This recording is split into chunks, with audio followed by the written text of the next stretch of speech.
Eu gostaria de iniciar essa nossa comunicação agradecendo à Secretaria Municipal de Educação pelo convite para conversar com vocês sobre esse tema sobre o qual eu venho estudando nos últimos 22 anos de minha vida e pelo qual eu sou apaixonada. O tema de hoje é Desmistificando a Morte para Melhor Viver. E o meu nome é Vera Lúcia Dias, eu sou uma psicóloga formada aqui em Uberaba pela Uniub, fiz saúde pública há muito tempo, sou uma professora aposentada e sou mestre em psicologia clínica pela PUC de São Paulo. E nessa minha paixão pelo estudo sobre a morte, e que vocês vão ver que é também sobre a vida, eu escrevi 2 livros que eu gostaria de apresentar a vocês. Um é sobre o luto, os lutos nossos de cada dia, as perguntas que não querem calar. E o outro é o Quando a Morte nos visita, que é essa visita que muita gente considera inesperada, mas que é a única certeza da nossa vida. Então, nesses 2 livros, nós conversamos um pouquinho sobre esse assunto e muito do que eu vou dizer aqui hoje está embasado nesses livros. Pois bem, vocês devem estar se perguntando por que esse tema, desmistificar a morte, né? E eu responderia para vocês o seguinte: acima de tudo, pelo momento que nós estamos vivendo. Eu não sei quanto tempo essa fala ficará no ar, mas no momento que nós a estamos gravando, nós estamos em meio a uma pandemia, a pandemia do Covid-19. E isso tem provocado nas pessoas uma série de sentimentos, uma série de medos que nós vamos conversar a respeito. Uma outra coisa, em sendo essa série de palestras oriundas de uma Secretaria de Educação, nós, quando fomos definir o tema, levamos em consideração que nós não somos educados para a morte. Nem a família, nem a escola, nem a sociedade se preocupa em fazer esse tipo de educação. Então, essa é uma oportunidade, considerando que nós teremos como público, não só a comunidade em geral, mas também educadores, pais dos alunos da nossa rede municipal, e eu acredito que nós possamos ajudá-los nessa tarefa de educar as gerações mais jovens para a morte. E também porque o tema morte ainda é um tabu muito grande, nós tememos muito a morte, né? E por que que nós tememos? Porque ela é muito mistificada, porque ela ainda é um tabu. E uma das maneiras de combater esse medo é parando de bater na madeira quando falamos sobre a morte. É lendo a respeito, é estudando, é assistindo filmes, fazendo cursos, e eu espero contribuir com vocês para encarar a morte mais de frente. E se ao final da palestra vocês tiverem um mínimo de medo a menos da morte do que nesse momento que nós estamos iniciando, eu vou considerar que o nosso objetivo está sendo atingido. Vamos conversar um pouquinho o que nós estamos vivenciando psicologicamente durante esse período da pandemia do Covid. Primeira coisa, todos nós estamos sendo levados a pensar na nossa finitude, ou seja, na possibilidade da nossa morte. Mesmo que nós não queiramos, desde a primeira notícia do dia até a última, nós estamos vendo hospitais, estamos vendo UTIs, estamos vendo caixões, estamos vendo valas abertas, e não há como assistir a isso tudo sem pensar que isso possa nos atingir diretamente, ou a nós mesmos, ou a pessoas queridas, né? Os nossos pais idosos, e também hoje já se vê que ela não é exclusividade de idosos, tem jovens morrendo. Então todos nós somos obrigados a olhar para a realidade da morte. E isso nos traz um sentimento de impotência muito grande. Nós podemos fazer a nossa parte, que é nos proteger, mas no contexto geral nós podemos fazer muito pouco. E essa tem sido uma experiência dolorosa, confusa, que nos pegou a todos de surpresa. Nós tivemos que suspender as nossas atividades, os nossos projetos, os nossos vínculos, né? Avós não estão podendo abraçar seus netos e vice-versa, não podemos nos encontrar com os nossos colegas de trabalho, com os nossos grupos sociais. Isso tem mudado os nossos projetos, tanto de vida como projetos pessoais e profissionais. Eu mesma, a título de exemplo, estava inscrita para começar um curso em Porto Alegre, passagem comprada, hotel reservado e está tudo suspenso, né? Estou ministrando nesse momento um curso no Hospital de Amor em Barretos. Fui tranquila no primeiro módulo de fevereiro, no segundo de março. Eu não sabia que em abril eu já não poderia estar presente com meu grupo. E isso, cada um à sua maneira, teve que interromper algum projeto pessoal. Nós estamos vivendo um tempo de muita insegurança, de muito medo. Nós temos tido perdas reais, né? Como, por exemplo, as pessoas que perderam o seu emprego, que não estão sabendo como vão colocar o pão de cada dia nas suas casas, e estamos vivendo perdas simbólicas, aquilo que a gente ainda não perdeu, mas que sabe que pode perder. E isso faz a gente viver uma situação que nós especialistas do luto chamamos de luto antecipatório.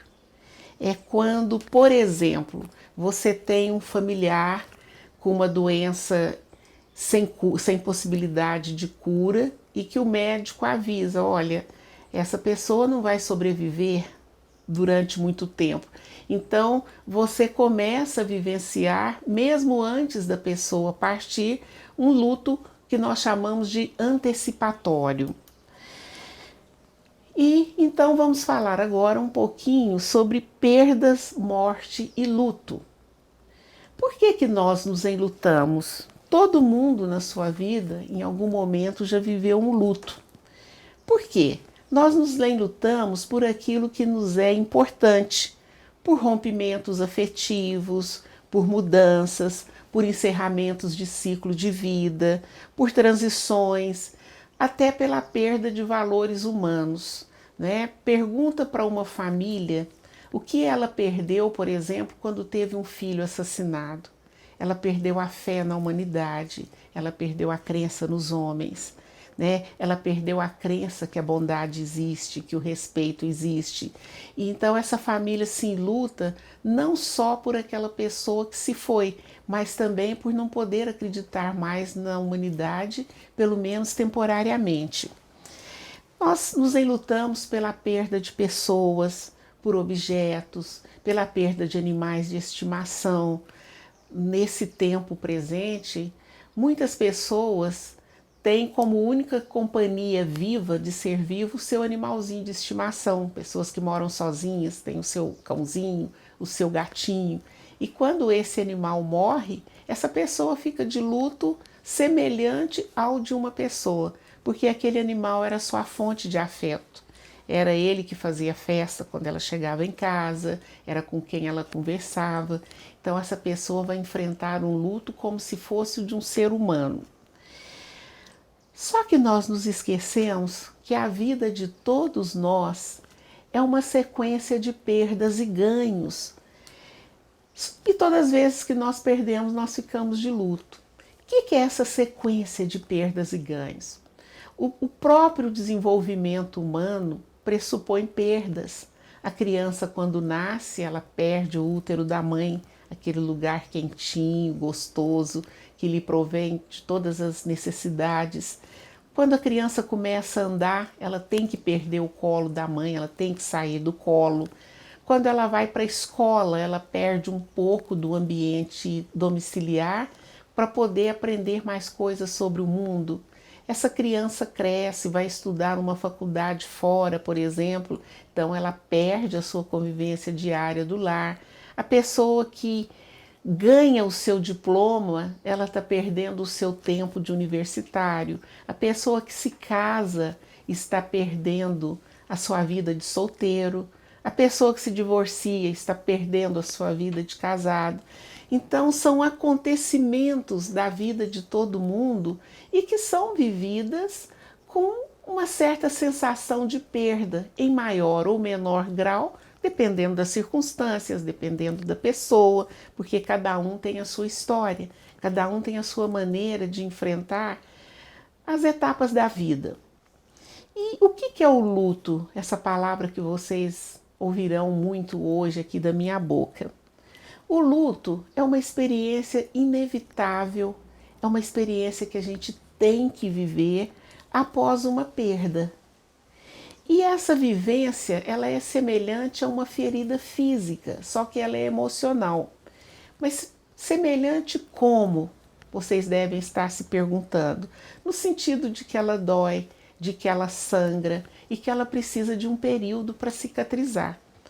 As feridas do corpo não anoitecem abertas e amanhecem cicatrizadas.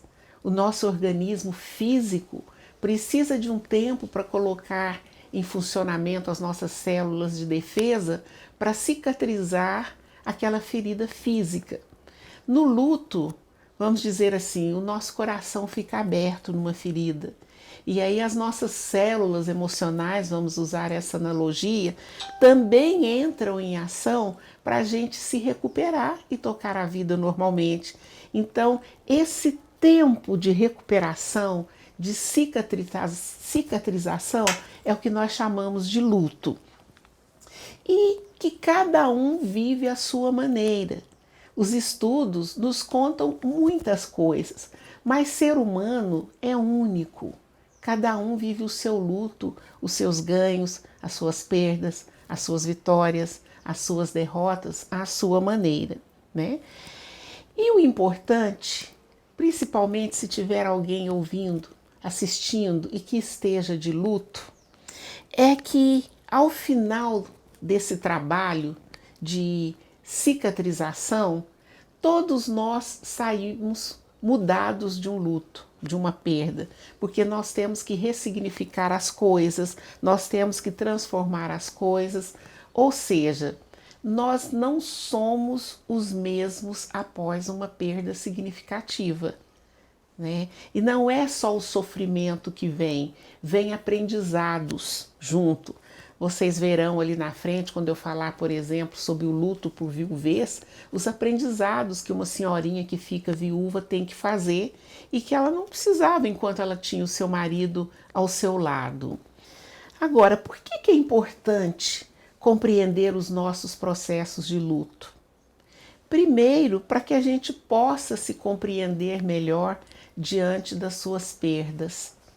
Eu sou terapeuta do luto e cada pessoa que chega aqui no meu consultório desesperada por uma perda, eu faço um trabalho de apaziguamento quando eu digo para ela, olha, você não está ficando louca, porque são tantos os sentimentos, tantos os pensamentos, que a pessoa acha que ela está perdendo o equilíbrio mental.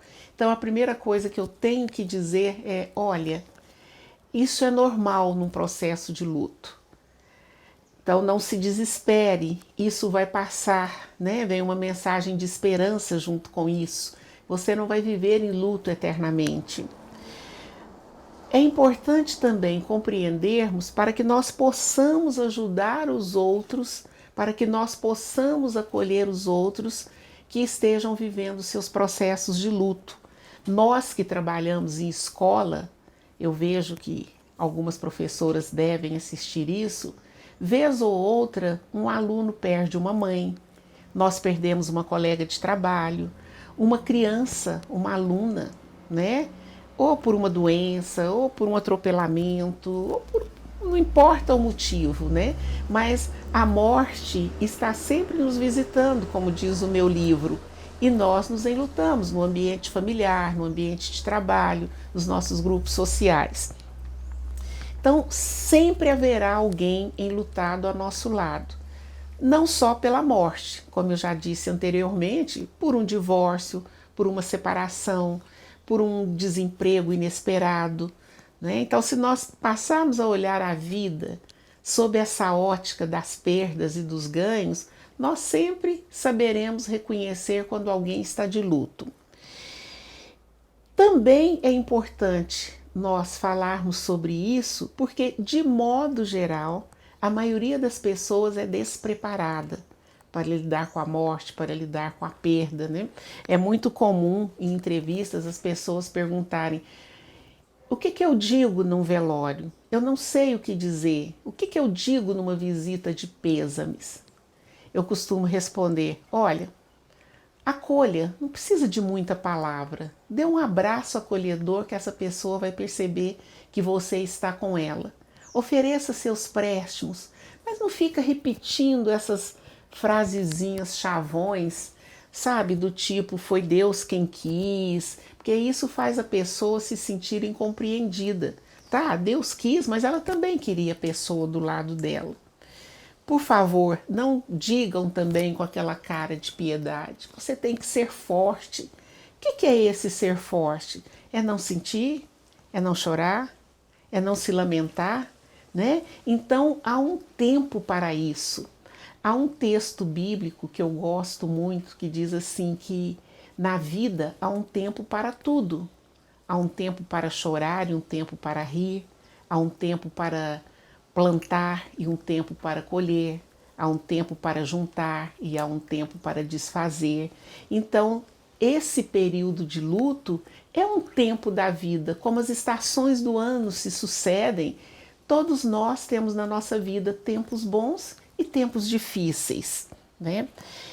E para poder fechar esse bloco do porquê é importante estudar isso, é porque a tendência da pessoa leiga, que não está acostumada a lidar com luto e com o enlutado, ela tem um desejo muito grande de distrair a pessoa, de aliviar a sua dor. Não chamem para si essa responsabilidade, porque esse é um trabalho do tempo. Lembra da imagem da ferida que precisa de um tempo para cicatrizar? Não fica tentando tirar a pessoa de casa para levar para o boteco, para levar para o restaurante. Nesse momento, guardem bem, nesse momento ela não está para isso. Um dia ela vai voltar ao seu convívio social normal, mas ela precisa de um tempo de maior recolhimento. E por que nós sofremos quando nos enlutamos? Porque nós somos seres de apego. Desde que nós nascemos, nós somos preparados para nos apegar à nossa mãe. Às vezes a palavra apego, ela é usada assim num sentido pejorativo. Não é esse apego do acúmulo que eu estou falando. Eu estou falando do sentimento de ligação que nós temos com as pessoas e com as coisas, e com os tempos, e com os relacionamentos, né? Isso é apego, essa coisa boa que a gente sente em relação às coisas boas que nós vivemos. Uns estudiosos, há algumas décadas atrás, fizeram um estudo sobre o apego, como é que a gente se apegava às pessoas. E eles chegaram à conclusão, observando crianças, que as pessoas desenvolvem 3 tipos de apego. O apego seguro, que é aquela pessoa que não morre, não acaba com a vida junto com o que ela perde eventualmente. O apego inseguro ou evitante, aquela pessoa que morre de medo de perder, aquela pessoa ciumenta, grudenta, que quer controlar o seu parceiro, a sua parceira. É uma pessoa que tem um apego inseguro. Na sua vida, lá quando criança, provavelmente a pessoa que fez a sua maternagem, que não precisa de ser a mãe, pode ser uma substituta, uma babá, uma avó, não conseguiu suprir as necessidades dessa criança. Ora atendia, ora vinha comidinha na hora, ora não vinha, ora trocava a fraldinha molhada, ora não trocava. Então essa pessoa cresce muito insegura sobre o que esperar dos outros. E nós temos o apego descontrolado, desorganizado. É aquela pessoa que quando você vai a um velório, ela abraça a pessoa morta e diz: não vai, não me deixe, eu quero ir junto com você. Né? Então é uma pessoa que tem muita dificuldade de se desapegar. E essa é a relação do apego com o luto. Agora, por que algumas pessoas parecem sofrerem mais com seus lutos do que outras. Eu já disse lá para vocês lá atrás, né, que o luto é vivido cada um vive a sua maneira. Então vamos dar como exemplo uma família que vive junto na mesma casa, 5 pessoas, e uma dessas pessoas falece. Cada um vai sair do seu luto ou vai enfrentar o seu luto de uma maneira diferente. Um volta a ser alegre mais rápido, o outro mais demorado. Um suporta continuar a vida em menor tempo, o outro não suporta nunca, né? Então nós podemos classificar os lutos em 2 tipos. E isso aqui, se vocês forem olhando as pessoas que vocês já viram enlutadas ao longo de suas vidas, vocês vão conseguir identificar. Um é o luto normal, que a maioria das pessoas vivem. Sofre, chora, sente falta, mas toca a vida. Um luto normal. Nós temos mecanismos para isso. Mas algumas pessoas não. Algumas pessoas vivem um luto complicado. É aquele luto que às vezes ela não pode viver na hora, ela tem que adiar. Nós chamamos um luto adiado. Por exemplo, uma mãe que fica viúva com 4 crianças. Ela não pode, naquele momento, desmoronar. Ela tem que cuidar dos seus filhos, ela tem que cuidar da vida. Então, lá na frente, quando ela tiver uma brechinha, que ela sente que ela pode relaxar um pouquinho, é que ela vai viver o seu luto, né? Então, ela tem como que tratorar, passar por cima da sua dor, porque tem questões práticas que exigem dela a sua sobrevivência. Outras pessoas têm um luto prolongado, custa passar, né? Os autores dizem que um luto normal, que ele, depois de 12, 13 meses, a pessoa volta à sua normalidade interna. Às vezes de fora ela está fazendo tudo, voltou para o trabalho, está seguindo a vida, mas internamente ainda é muito sofrido. O dia do aniversário da pessoa, se era mãe, o primeiro dia das mães, o primeiro Natal, o primeiro Ano Novo, né? Essas datas comemorativas, enquanto elas não passam todas a primeira vez, elas são muito doloridas. Quando é o segundo aniversário da morte, o segundo aniversário da pessoa, o terceiro, o quarto, o quinto, e assim progressivamente vai ficando mais leve. Mas os 12 primeiros meses é muito comum um processo de subida e descida da dor, do sofrimento, do choro, né? Nós encontramos também o luto crônico, aquelas velhinhas, aquelas senhorinhas do passado que não tiravam o seu vestidinho preto, ficavam de luto a vida toda pelo esposo, né, com as suas 2 aliancinhas na mão esquerda. Ela significava, ela gritava para o mundo: esse luto não vai passar nunca. Nós encontramos, por exemplo, às vezes pessoas que não são nossas conhecidas e que elas têm uma necessidade de falar da sua perda. Ou o marido que traiu, ou o filho que morreu e tal. E ela conta aquilo no sofrimento que você pensa assim: nossa, deve ter sido a semana passada. Quando você pergunta quanto tempo foi que isso aconteceu, ela diz 10 anos, 12 anos, 20 anos, mas ela não deixa a dor ir embora, ela vive como se fosse hoje ainda. Então esse é o luto crônico. Então, resumindo, o luto crônico é aquele em que a pessoa não deixa a dor ir embora. Nós temos o luto exagerado, que eu já dei um exemplo agora mesmo. Hoje, não tanto, mas no passado, na minha infância, eu guardo memórias horríveis de pessoas falando que vão se suicidar, né, porque morreu uma pessoa querida. Ou até hoje alguém ainda se suicida pelas perdas, né? Aquele jovem que quando termina o primeiro namoro ele não suporta e coloca um fim à sua vida. É um luto exagerado. Ele não vê recursos, ele acredita que não vai passar, que não vai sair nunca do tempo difícil.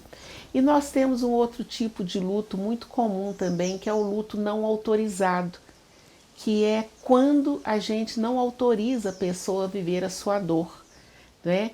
Ela, por exemplo, aquela mulher que sofre um aborto espontâneo de um filho que ela esperava muito. Então, como que a gente não autoriza essa pessoa a viver esse luto? Quando a gente diz para ela e diz assim: não fica assim não, você vai ter outros filhos. Ela vai ter outros filhos sim, mas nesse momento ela está chorando por aquele bebê que ela sonhou, que ela fez projetos, que ela fez planos, não é? Ou então uma pessoa que fica viúva, jovem, as pessoas chegam e dizem assim: não, você é nova, você vai se casar de novo. Isso é uma forma de não autorizar. Então, se você é jovem, se você vai casar de novo, então não sofra, não sinta, não chore. É assim que nós tiramos das pessoas o direito de viver o seu luto, que nós não validamos o seu sentimento, como nós dizemos. E o que faz os lutos serem diferentes, serem normais ou complicados em cada um desses tipos, são determinados fatores na vida dessa pessoa que vão fazer com que ela viva os seus lutos de uma forma tranquila ou de uma forma mais desesperada.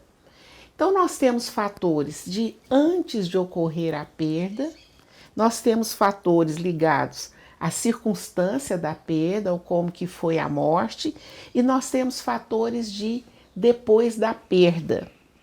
O que são fatores de antes da perda?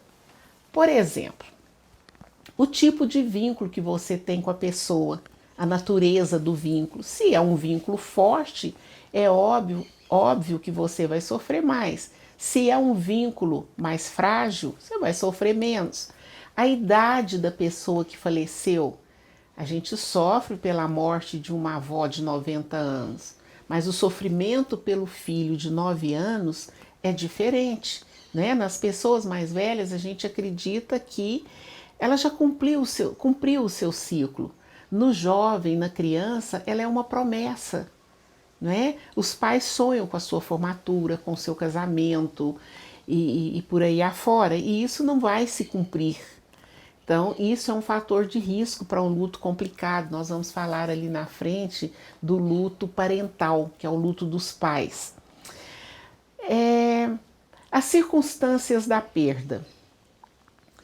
Se a pessoa está doente, se ela ficou um tempo, nós chamamos isso de uma morte anunciada. Se é uma morte de repente, que a pessoa estava bem hoje, dormiu e amanhã não acordou, isso não dá um tempo para a família se preparar. As pessoas são pegas mais de surpresa. E o tipo de morte, se é uma morte violenta, se é uma morte que a pessoa sofreu muito e a gente tem notícia de uma tortura, em um assassinato, num acidente, né? A gente fica muito pensando, nossa, será que sofreu na hora? Será que não? Como é que foi isso? Né? Então a circunstância da morte também ajuda a que a gente viva um luto mais tranquilo ou mais complicado. E também circunstâncias de depois da perda. Se a pessoa tem uma vida própria, se ela tem um trabalho, se ela tem um grupo de apoio, se ela frequenta um grupo religioso, se ela tem uma rede social de apoio, se ela tem uma condição econômica para resolver os problemas consequentes dessa perda, isso aí são fatores que não complicam a vida.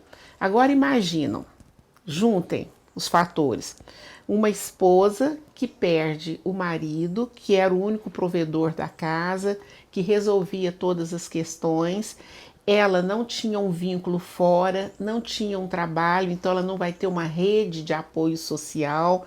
Esse marido, por exemplo, não era muito organizado com as finanças e quando ela vai se inteirar das coisas, ele deixou muita dívida, ele não deixou seus documentos em dia, era um autônomo que achava que não era importante pagar uma aposentadoria. Vejam, né? Então, além da dor da perda, essa mulher vai ter que se haver com essas questões práticas, né, que vão roubar a sua energia, a sua mente. Então, isso pode ajudar a complicar um pouco o seu processo de luto. E o que vive um enlutado? eu acredito que nesse momento aqui, nesse bloco, algumas pessoas vão se reconhecer, né? Que estava enlutada e não sabia que estava enlutada. Então, em nível de sentimento, de emoções, a pessoa vive sentimentos muito desencontrados.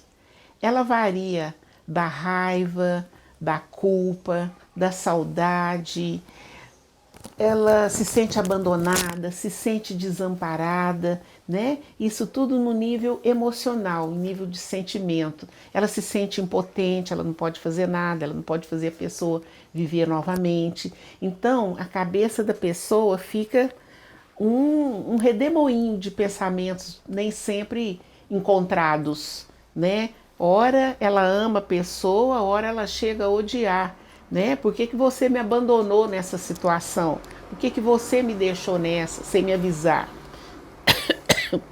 O físico da pessoa também fica alterado, né? O seu apetite, o seu sono, o seu desejo sexual.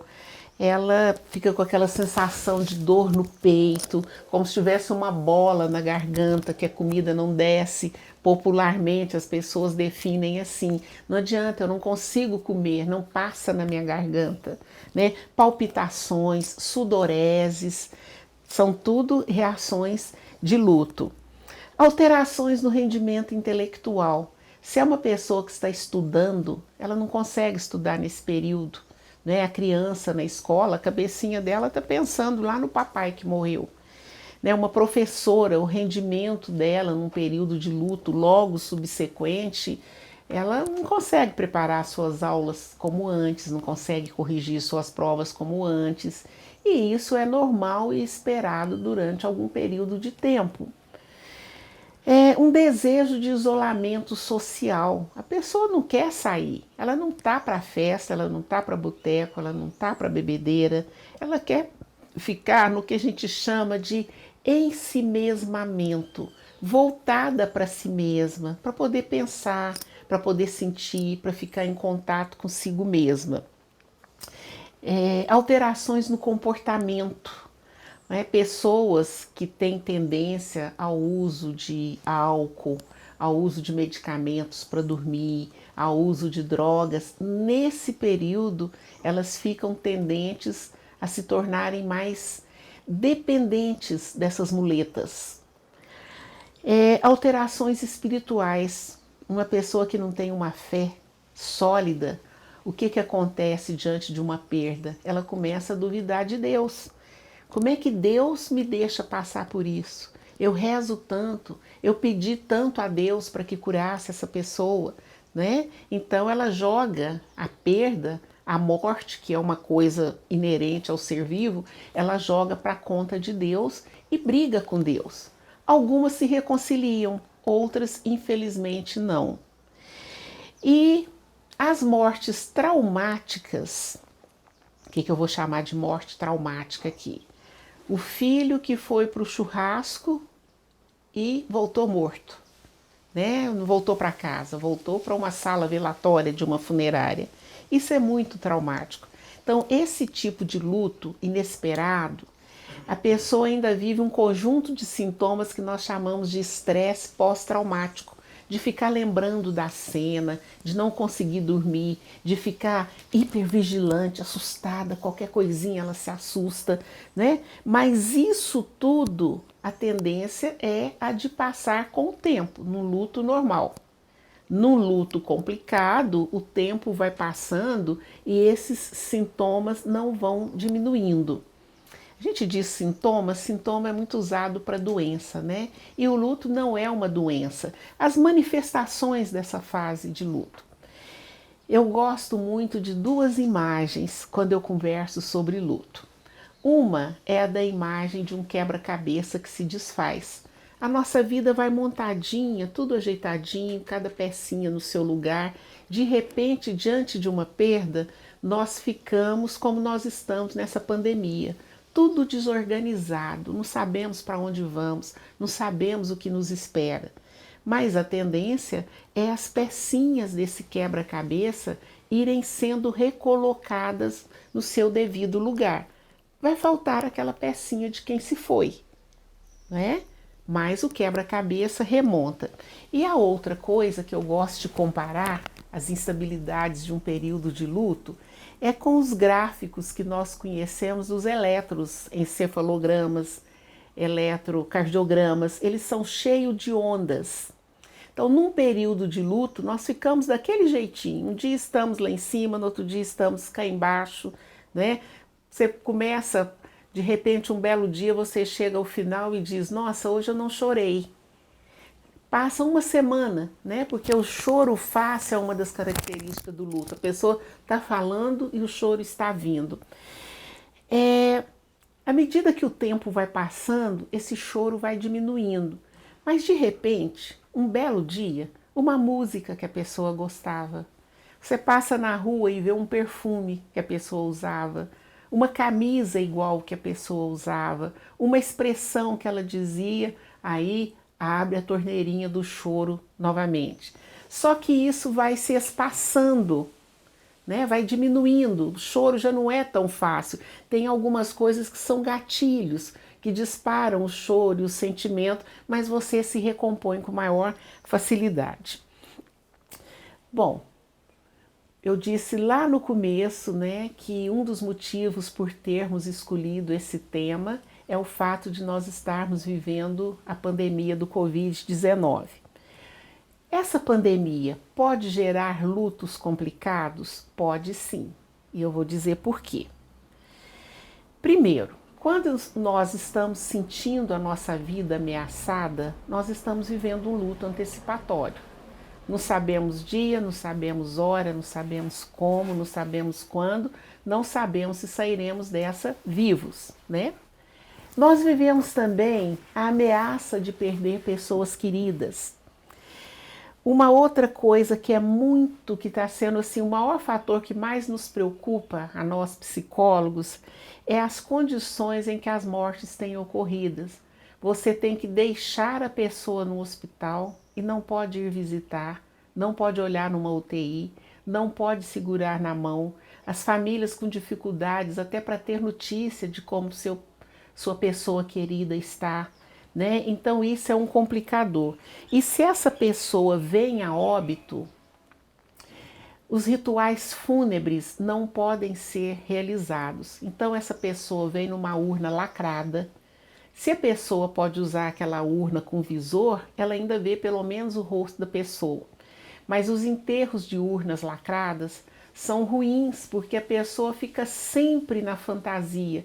Será que é a minha pessoa mesmo que está ali? Será que ela morreu mesmo? A gente vê isso nos desastres, que as pessoas morrem queimadas, muito mutiladas, em que não se pode abrir o caixão. Parece que permanece lá no fundinho aquela fantasia. E nós vemos, por exemplo, pessoas lá em Manaus, né, que tem sido o epicentro aqui no Brasil, ou pelo menos era alguns dias atrás, pessoas no seu desespero abrindo caixões por conta própria, em tendas improvisadas nos cemitérios, o corpo já em decomposição e a pessoa abrindo para poder checar se é seu familiar mesmo que está ali. É muito traumático a gente lidar com a decomposição do corpo. Os caixões, além de lacrados, eles vêm envelopados. Outro dia eu participei do velório de uma pessoa querida, que só teve a duração de 2 horas, caixão lacrado, tinha o visor, mas envelopado. Então muitas pessoas não podem ir se despedir. Um outro ritual fúnebre, que para quem gosta é muito importante, é a missa do 7º dia. As pessoas poderem chegar lá, quem não pôde ir ao velório, porque quando é um velório longo, os amigos comparecem, os familiares comparecem, podem abraçar, né? Nesse velório que eu fui, ninguém pode abraçar ninguém. Todo mundo de máscara, numa distância delimitada de 2 metros entre cada pessoa e sem abraço, sem aconchego físico. Nós seres humanos precisamos disso. Um abraço quando a gente está desesperado é a melhor coisa do mundo. E o enlutado por Covid não está podendo ter essa contenção física, esse aconchego físico. Então não pode haver a missa de 7º dia, a missa de 1 mês, que é onde as pessoas se encontram para poder solidarizar a sua dor, né? Então fica aquela sensação que não se despediu direito, nem quando estava viva e nem quando já morreu. Né? Nós temos que pensar também nos profissionais de saúde que estão lá na linha de frente. Né? Parece que finalmente caiu a ficha do que passa um profissional de saúde. Né? Eu tenho na minha carreira a história de já ter sido samuzeira, trabalhei no SAMU de Uberaba como psicóloga, como coordenadora. E o samuzeiro, quando ele vai para um atendimento, mesmo que não seja em tempo de coronavírus, ele nunca sabe o que ele vai encontrar. O enfermeiro que trabalha num pronto-socorro, numa emergência, chega a pessoa do jeito que tiver e o que ele tem é a paramentação. Mas sempre existe o risco de uma contaminação, né, de um acidente com material pérfuro cortante. Né? Então agora o resto da sociedade está acordando para isso e estamos dando o devido reconhecimento aos profissionais da saúde. Ontem a mídia, né, comemorava o Dia do Enfermeiro, né, esse profissional que eu admiro muito, porque está ali na linha de frente, é o que segura na mão quando pode, né, é o que faz o procedimento da higiene pessoal, do cuidado físico. E esse profissional também está correndo risco e muito, haja visto as estatísticas já de profissionais que faleceram contaminados. E uma outra coisa que nós da área do luto estamos preocupados é com a possibilidade do aumento de suicídio. Quando a gente vai ver o histórico de suicídio, muitos deles têm a ver com perdas, ou alguém que faleceu, ou a perda de um emprego, ou a perda do controle financeiro, e de repente nesse período está acontecendo isso tudo. As pessoas estão perdendo empregos, estão perdendo a segurança, estão perdendo familiares, né? Então essa combinação pode ser muito explosiva. E não é à toa que estão espalhados por aí muitos serviços de atendimento online de graça. A nossa própria Secretaria de Saúde está oferecendo isso. Quem não sabe onde, procure se informar. Eu não tenho aqui agora um telefone ou um site, mas as redes sociais estão informando isso, teleatendimento, né? Então é um momento que nós precisamos de muita resiliência, de muita paciência, de muita esperança de que vai passar. O que o luto exige de nós? Não só no período de pandemia, mas sempre, né? Aceitar a realidade da perda, que as perdas existem e nós não temos opção. Ou processamos a dor da perda ou processamos a dor da perda. A nossa vida continua. Nós não morremos com quem está morrendo, com quem morreu, não só pelo corona, mas pelas outras tantas causas de morte, né? A nossa obrigação de continuar vivo nos é cobrada, né? E o que a gente tem que fazer? Né? Como é que um luto ameniza? É a gente encontrando um lugar para essa pessoa que morreu no nosso coração, na nossa memória, né? Aprendendo a ver o que é que nós temos que deixar para trás e o que é que nós levamos consigo em frente. Nós temos que ressignificar a nossa vida, porque por mais importante que tenha sido a perda vivida, o que esteja sendo, nós temos por obrigação e por dever continuar vivendo. A nossa hora de morrer vai chegar. Se nós escaparmos dessa, não foi ainda a nossa vez. Então, enquanto vivos estivermos, nós temos o dever de seguir em frente e buscando a qualidade de vida possível.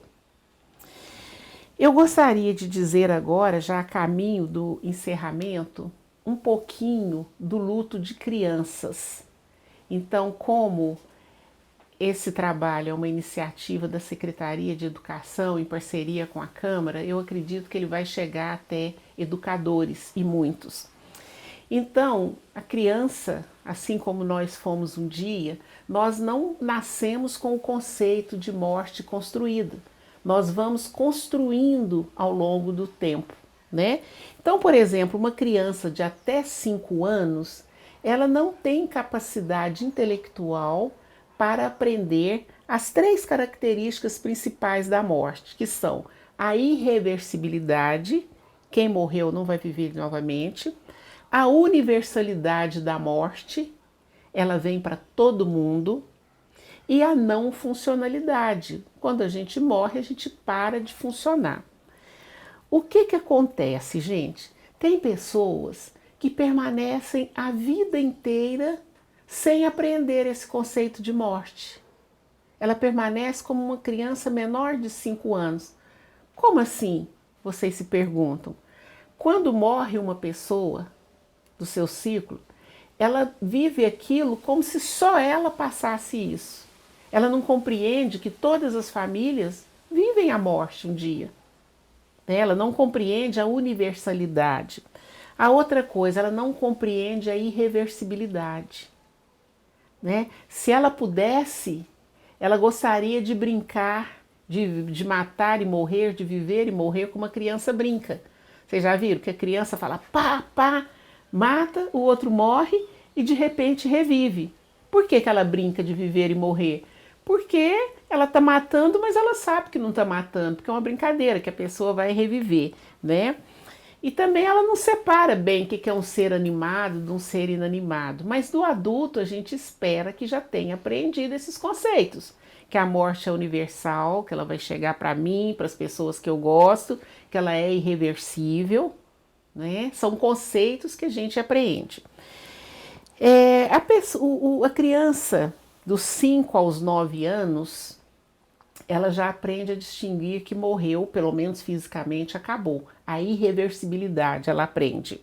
Ela é capaz de compreender a imobilidade do corpo, ela é capaz de reproduzir os ritos da morte, ela enterra o seu peixinho, o seu bichinho de estimação, e é muito importante os pais vivenciarem esses ritos, porque eles são treinamentos para quando ela tiver que sepultar uma pessoa de verdade, participar de um ritual fúnebre. É assim que a criança aprende, ela não faz de conta. E de perda em perda ela vai aprendendo de perdas pequenas a chegar nas maiores. Até os 11 anos e acima dos 11 anos, o adolescente, o pré-adolescente, ele já vê a morte como um fato natural. Mas ele é incapaz de abstrair. O que é abstrair? É pensar sobre, né? Na implicação da morte para si e para os outros, no que vem depois da morte, né? Ele não é capaz de aprofundar em aspectos filosóficos, espirituais, religiosos. Isso só acontece mais tarde. Então eu vou encerrar, né, aqui já a caminho do fim, falando um pouquinho sobre o como lidar com a criança enlutada, né? Primeira coisa, dizer sempre a verdade para a criança de uma forma que ela possa entender. Não usar metáforas. A metáfora da estrelinha que todo mundo usa, foi para o céu, foi para a estrelinha. A criança passa um bom tempo olhando para o céu para ver qual estrelinha. Porque quando ela tem um pensamento concreto, como dizia Piaget, ela toma as coisas ao pé da letra. Você diz para a criança, a vovó está dormindo, a vovó foi viajar, ela fica esperando essa volta, ela fica esperando a hora que a vovó vai acordar. E se essa avó não acorda, se essa avó não volta da viagem, ela começa a pensar que ela fez alguma coisa errada, que ela foi má, que ela desobedeceu. Eu não sei, as pessoas mais velhas que estiverem assistindo vão se lembrar dos tempos em que nossas mães diziam assim: vocês estão me desobedecendo, depois não adianta chorar em volta do meu caixão. Isso deixava uma culpa nessa criança quando ela perdia essa mãe, porque ela achava que ela que matou. Então, precisamos de ser muito honestos com as crianças. Outra coisa, não esconda os seus sentimentos. Mostre para a criança os seus sentimentos para que ela possa sentir segurança para mostrar os dela. Veja bem, morre uma pessoa numa casa. E a título de preservar as crianças, ninguém chora, ninguém fala da pessoa. A criança chega, mamãe, você está triste? Não, estou triste não. Por que não assumir? Estou triste sim, estou com saudade da vovó. Isso dá abertura para a criança reconhecer os seus sentimentos, nomear e expressar.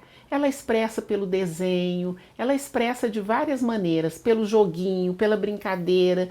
Então, incentive a criança a demonstrar o seu sentimento, mas ela aprende a fazer isso com você adulto. Se você é aquele adulto que não se permite chorar, que não se permite conversar sobre o assunto, a criança vai captar do ambiente que é uma coisa ruim demonstrar sentimento.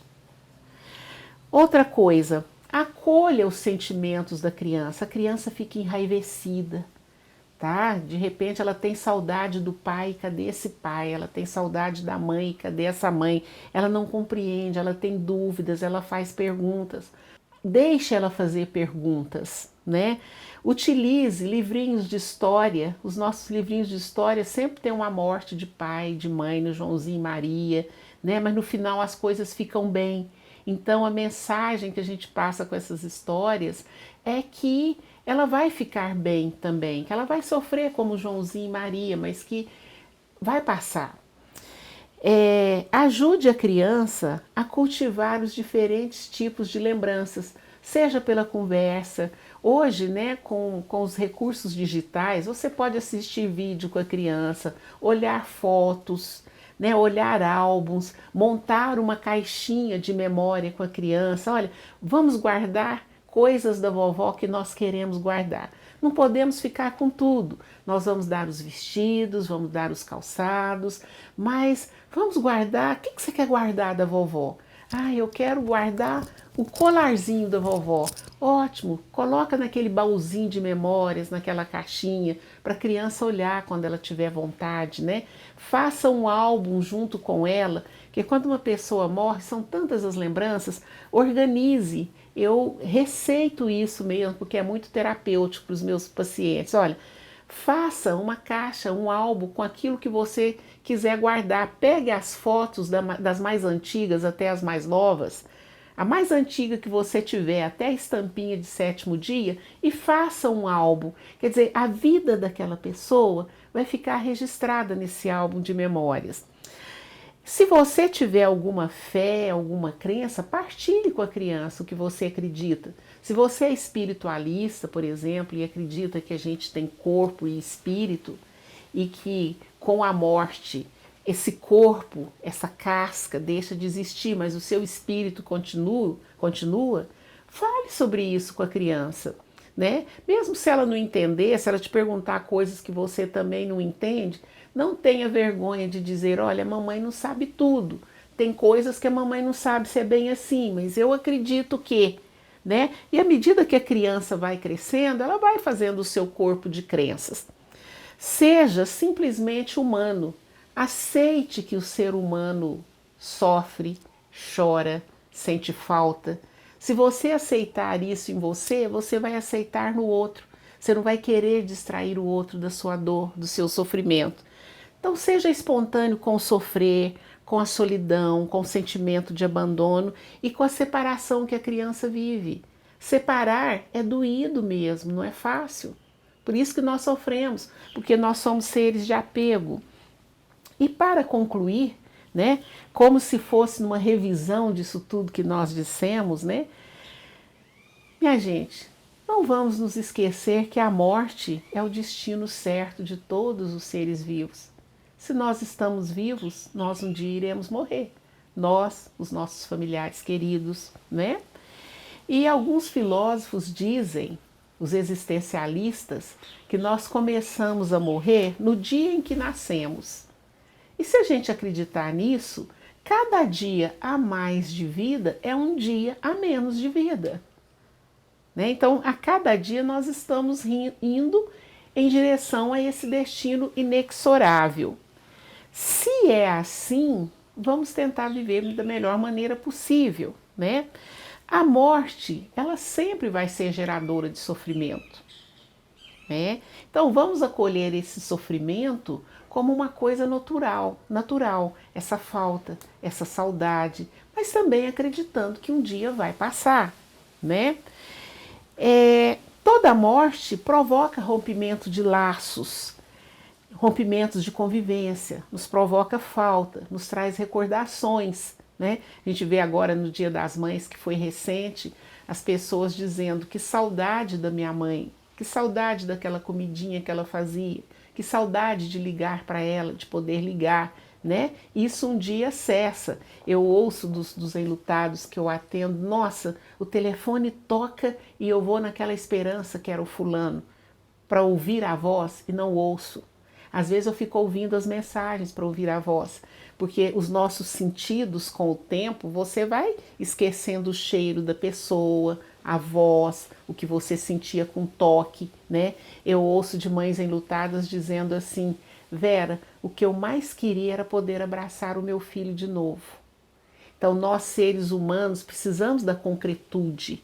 E quando uma pessoa se vai, essa concretude se vai indo com a nossa memória, né? E as pessoas têm muito medo de esquecer, né? Eu falo que as pessoas que morrem, elas saem do nosso olhar, do nosso olfato, do nosso ouvido, do nosso tato e junta tudo no nosso coração. A saudade é o amor que fica. E a mensagem final, finalzinha mesmo para encerrar é o seguinte: que o presente é o melhor presente que nós temos, né? Nós não podemos modificar o nosso passado e não podemos antecipar o nosso futuro. Então, tratemos de viver o nosso presente da melhor maneira possível, porque é sobre o tempo que nós temos condições de fazer alguma coisa. Pelo passado e pelo futuro, não há muito o que fazer. E eu gosto muito de algumas frases, né? Do tipo assim: não se perturbe o vosso coração. Difícil em tempos de pandemia, né? Mas quem acredita em algo maior, em algo transcendente, fica mais apaziguado nos momentos difíceis, né? Há uma passagem que diz assim, um salmo, se não me engano, que diz assim: olhai os lírios do campo, olhai as aves do céu, elas não tecem roupas vistosas, no entanto, ninguém é capaz de fazer a beleza de um lírio, né? Vamos nos inspirar na natureza, vamos ter os nossos momentos de meditação, de recolhimento, nos desligar um pouco dessas notícias tétricas desse momento. Vamos ouvir uma música de uma frequência melhor, algo que nos acalme, né? Não fiquemos tentando controlar o incontrolável, né? E acima de tudo, para finalizar, aquele texto de que nesse mundo há um tempo para tudo. Então, esse está sendo o tempo da pandemia, com tudo isso que nós conversamos. Mas com certeza, como depois da tempestade vem a calmaria, como depois da noite vem o dia, com certeza nós viveremos novamente um tempo de calma e de tranquilidade, mesmo com muita coisa mudada. Vamos tentar descobrir o que nós podemos mudar para melhor com isso tudo que está nos acontecendo e que nos pegou tão de surpresa. Muito obrigada, era essa a minha mensagem.